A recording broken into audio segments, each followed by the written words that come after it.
Hello everyone. Today I want to share you about um, the differences between three extraction methods using technology.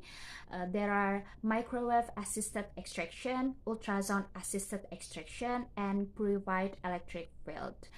First, I want to tell you about microwave assisted extraction, or MAE using thermal process, and the disadvantage about MAE or expensive equipment and heat sensitivity. So for a lot of fruits contain bioactive compounds like antioxidant. Antioxidant are very sensitive with heat sensitive with thermal process. So MAE is not suitable